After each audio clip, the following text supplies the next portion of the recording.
Hey, I know you're not gonna see it, but go in the chat photo.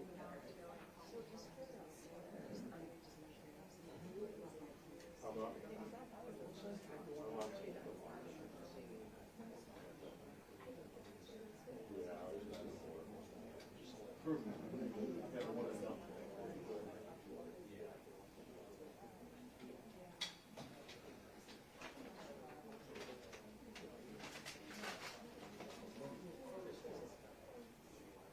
Oh yeah, good job. We just had more than one. All right, man. Thank you.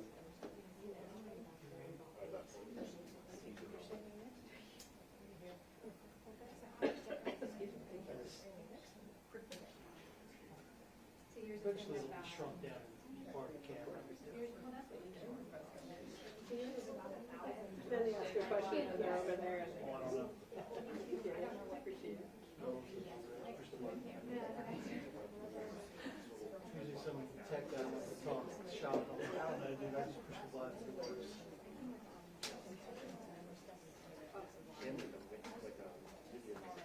does that mean?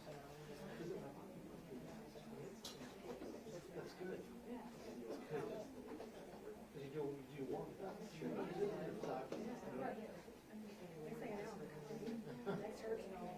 They love nothing more than not to watch it, so.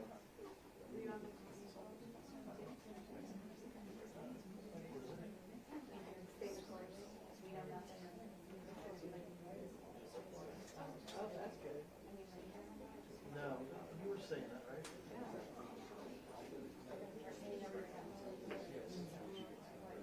Yeah, I heard there, of course. Of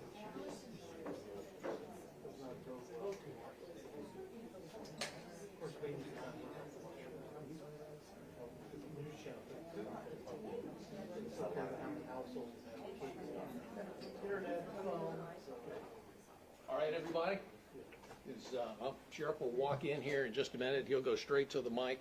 I'm not going to do any introductions or anything like that, so if you want to, is anybody streaming?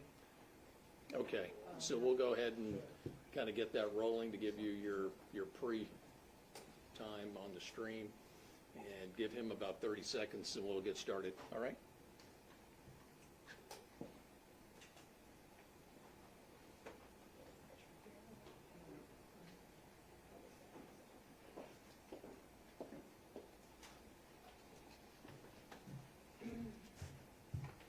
Good morning, everyone. I'm here to get an update on the Giovanni Pelletier case, death investigation. But before I get started, I do want to say that our prayers continue to go out to Bridget, the mother of Giovanni, and the entire family as they struggle during this very difficult time. And we pray that blessings are bestowed upon them, and we're here to hopefully give them some information that will give them closure at some point. Before I get to where we're at in the investigation currently, I think it's important to go back and start from the beginning. So on Thursday, July 31st, there's communications between Giovanni and his cousin, Latrell Hearn, about Latrell picking up Giovanni, who's in Charlotte County, and taking him back to Brevard County, where Latrell lives. They're trying to figure out the details. At 5:41 p.m., Latrell texts that he's going to have to use his grandmother's car, which is a white Malibu. At 8:30, they're still texting each other. They text about smoking weed. Giovanni says that I haven't had a smoke in a while because of court stuff going on in North Carolina. And he goes on to say, I definitely need a smoke. At 10:08 p.m., Latrell, Jalen Washington, and Zachary Cummings start heading toward Charlotte County. Zach Cummings is the driver of the white Malibu at the time. During interviews, Luttrell tells detectives that not long into the drive, they start smoking weed in the car, and Giovanni starts tripping. They stop the car at an unknown location along River Road before they got to I-75 because Giovanni needed to use the bathroom. Luttrell says that Giovanni is acting out and raging before getting back into the car. They continue driving north on I-75, and at this point, they're about 26 miles away south of State Road 70. At 1:55 a.m., Giovanni sends his mother a text saying help. At 1:56 a.m., he sends another message that says help, followed by me.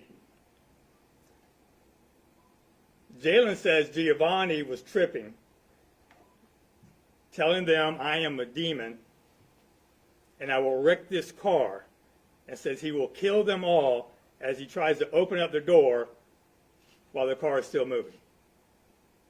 This happens while they're in Manatee County, close to State Road 70. Zachary, the driver, pulls the car over onto the side of the road on the shoulder, the northbound I-75 on the east shoulder of State Road 70. Jalen and Zach are in the front seats, and they hear that Giovanni has a knife. Now, we know that he always carried a knife. He had two knives. He had a folding pocket knife, and he had a blade, but this knife was still in the sheath, never took it out. They say that Giovanni gets out of the car and begins running southbound in the southbound lanes of I-75. They see him in the middle of the northbound lanes and almost get hit by a truck.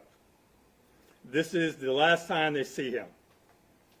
He left behind his backpack and cell phone, so they took that and placed it onto the side of State Road, or I-75 at State Road 70 at the entrance ramp on the east side.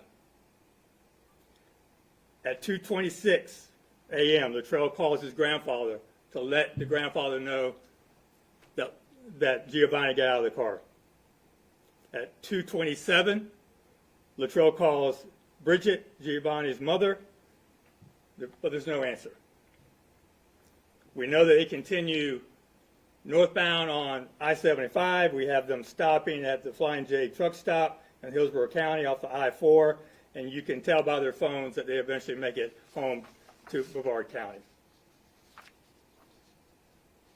At approximately 6:50 a.m., Luttrell calls Bridget again. She answers, and he gives her the information on what transpired that night. At 7:13, Bridget calls the Manatee County Sheriff's Office to look for Giovanni on I-75.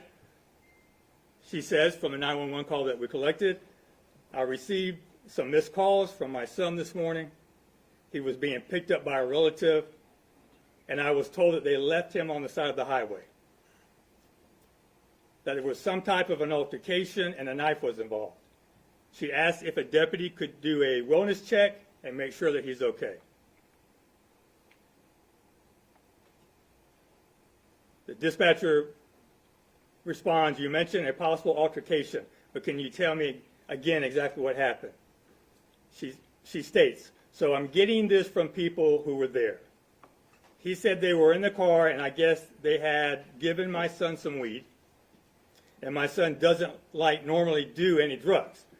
I guess they had given him some weed, and then he started to freak out and said he wanted to get out of the car.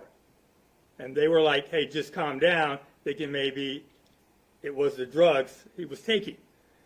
They kept saying, calm down, and everything will be okay. And then I guess he got out of the car to go to the bathroom, and that's when I received the text saying, Mom, help, in that time frame," she said. And then he said that he continued to freak out and didn't know what was going on. They left him behind on I-75. Bridget is heading northbound on I-75 to try to locate her son. A deputy responds to that area, but finds no pedestrian on the interstate. At 7:21, a truck driver who was checking the load on his truck, it's a sod truck, pulls off in that same area on the east side of I-75, northbound, sees the backpack, picks it up. He travels to Tampa with the backpack. Bridget sees that the phone is moving, but does not know that it's a truck driver that actually has the bag and has the phone. She eventually calls Tampa PD, and an officer responds to the area where the truck driver was doing some work, recovers the cell phone and the bag. This is about 9:21 when TPD recovers the phone and the bag. At 9:28, Charlotte County Sheriff's Office opened a missing person case. And we also learned that Charlotte County reached out to Brevard County Sheriff's Office, and they were instrumental in interviewing all the passengers in the vehicle and as this investigation unfolded. They voluntarily give Brevard County the vehicle, the white Malibu that they were in. Brevard County processes the vehicle and finds no foul play, no blood, nothing, no evidence whatsoever inside that vehicle.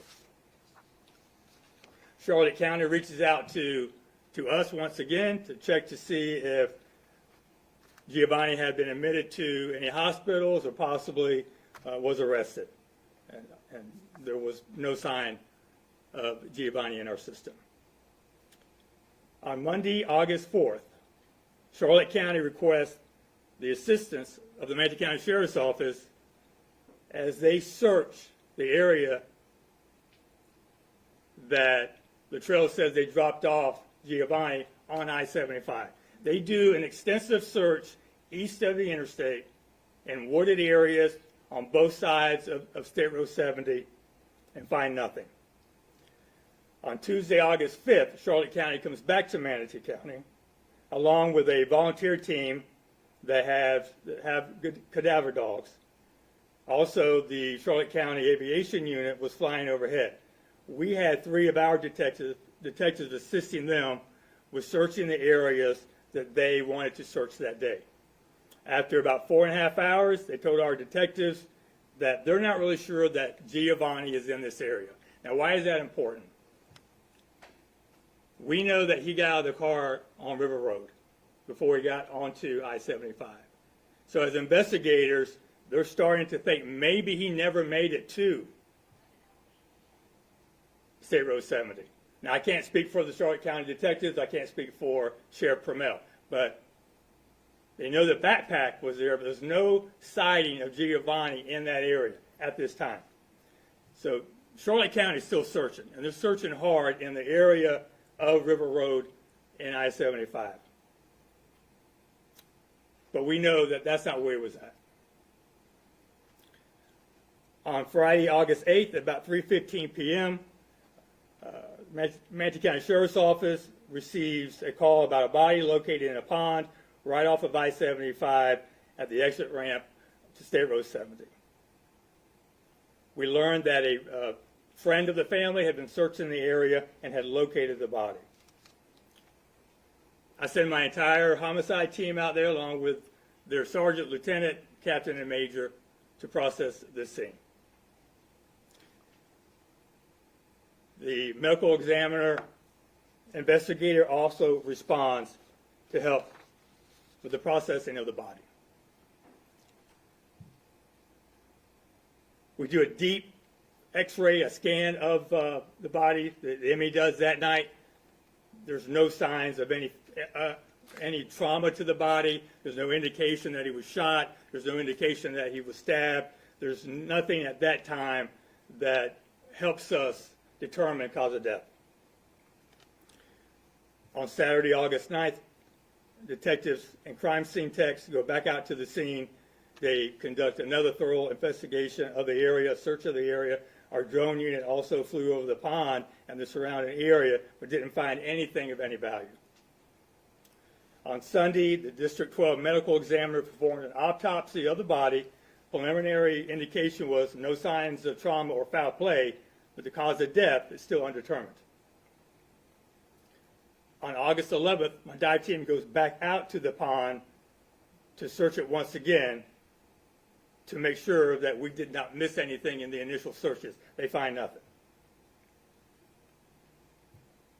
We're trying to pinpoint exactly where Giovanni got out of the car. That's our main focus. My detectives reach out to Brevard County, who help us reach out to Giovanni's cousin, Jalen, Latrell, and Zach, and we request that they interview again with us. They do so freely. We respond to Brevard County, and we interviewed the three. They gave us the exact same story that they gave Brevard County. They also agreed to come back to Manatee County to help us pinpoint exactly where they pulled off the side of the road and where Giovanni got out of the car. So that brings us to today. We started reviewing all of the FDOT cameras in the area. This is complicated at times because these cameras, they will move at certain parts of the day. They're not always focused on one particular area. So we started to do our best to locate any movement whatsoever that would give us an indication that Giovanni was alive at that time. And we found Giovanni at about 2:18 a.m. on the night in question on I-75, and we want to show that video now.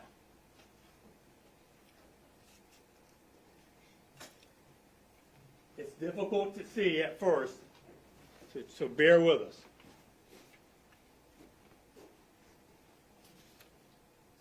Sir. Yep.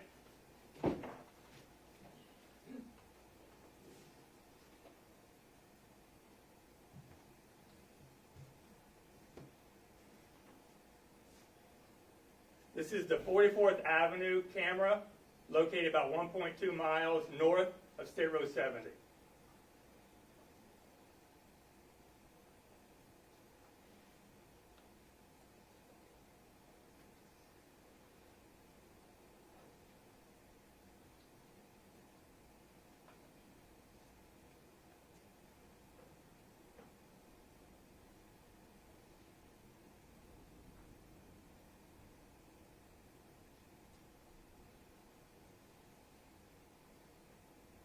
Right here, it's hard to tell, but you can see some movement over here on these are the southbound lanes. He's coming across right here. You see a truck having to get out of the way. He'll clear up a little bit here in a second. He has on a white shirt. You can see him coming across. Here's the truck trying to avoid hitting him. And you can point him out right here. He's coming eastbound now. He's walking back westbound, and there's a concrete barrier right here, and down here is where the pond is. So then we continue to check cameras, and we get lucky at a Lowe's, which is located on the west side of State Road 70. We have a camera that's pointing at the embankment now that he comes down at 2:19 a.m. Play that, Ben. I want you to stay focused right here.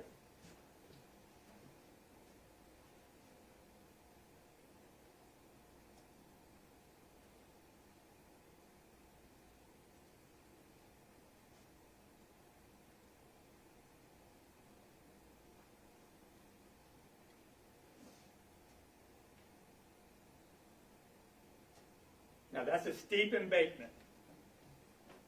It's coming down there almost like uncontrollable sprint. If you've ever gone down a hill, you know what I'm talking about. But the pond is right here at the edge of that embankment. I mean, the important thing that I want you to see, there's no one chasing him. There's no one around him. In fact, when he's coming down that embankment, the vehicle is 2 miles away.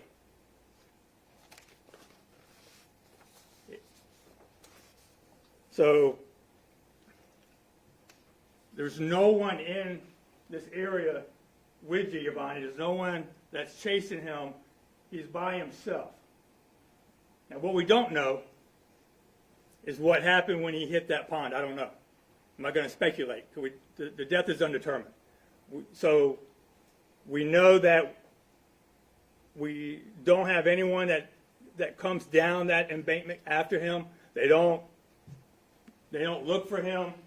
He's there, we believe, until he was located by the family friend on Friday, the 8th. And we really don't know what happened once he got into the pond. And once again, I think anything that I say would be pure speculation. We're still waiting for the ME to determine the cause of death, and we're also still waiting for the toxicology. So we don't have all the answers. We know this is the last sighting of him that night.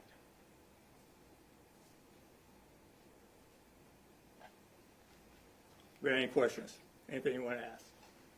Has the family reviewed this footage and the timeline and everything? I think Bridget just is here now. I think that, I don't know if she's reviewed the video. I know the detectives were on their way, but she's here. She's here now.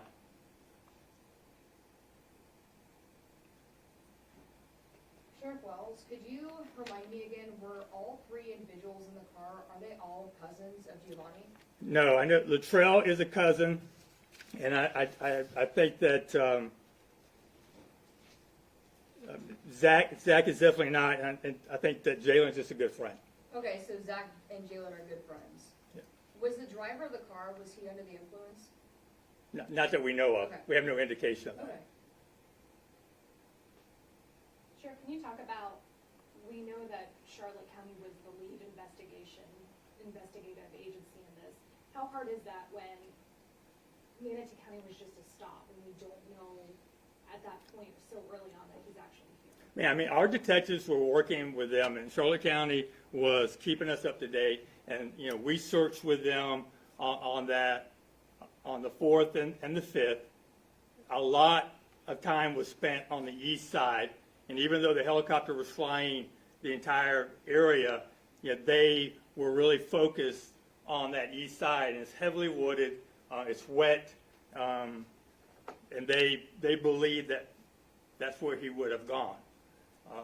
And we have no reason to dispute that. And I think that, you know, they did exactly what we would do. They're searching. They know that River Road is also because when they're searching in Manatee, they're also searching River Road. So they're parallel. Everybody's searching in both areas because those are the two areas of concern. Sheriff Wells, you mentioned that there were possibly drugs involved. Were those drugs ever found and tested for anything else? When the vehicle was processed by Bavard, there was still some marijuana residue in there. I don't know if they analyzed that or not. Sheriff, so at this point, is anyone charged with anything? No. Thank you. Could anyone be charged given that drugs were involved? We don't have any way of proving who smoked what. We don't know who was smoking in their car, so I would say no. I mean, really the focus right now is to see what comes back from the toxicology. Is there going to be something that alerts us to another drug that we don't know about?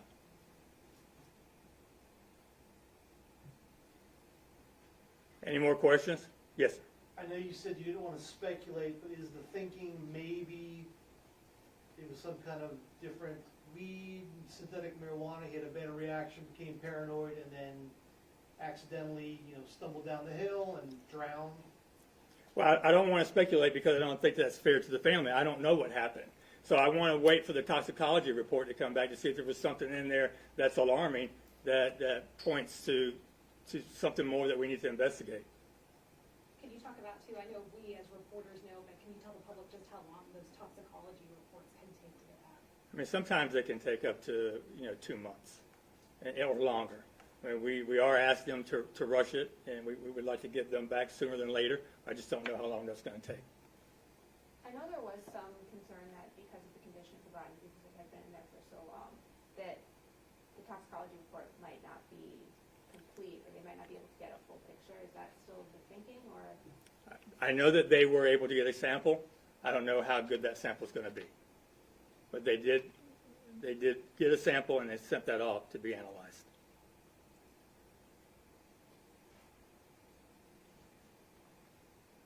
Anything else? One more. Yep. Is it possible he got clipped by the vehicle and maybe it doesn't show that, but he was hurt and then went down the hill? We can only go by the medical examiner's report that it doesn't indicate that there were any injuries to the body. I mean, we know he was very close to being hit, a couple of times, but we didn't see any trauma to the body, and I don't think the ME did as well. Thank you. And it sounds like with this, just from hearing you talk and from hearing other stuff from Charlotte County Sheriff's Office, or Brevard County Sheriff's Office, those in Brevard have been fully cooperating with us. They were very cooperative with Brevard and with us, and like I said, they came back to Manatee County on their own to help us pinpoint where they pulled off on the side of I-75. There's been a lot of speculation online, change.org petitions. Are you hoping that this timeline, this video, will sort of quash any rumors out there in terms of what might have actually happened, or calls for outside agencies to get involved in the investigation? Listen, we work for the family. Our job is to give them the information on what we believe happened. I don't focus on outside interference. If anyone else wants to review this case, they can do so. Anything else? All right, thank y'all. Thank you.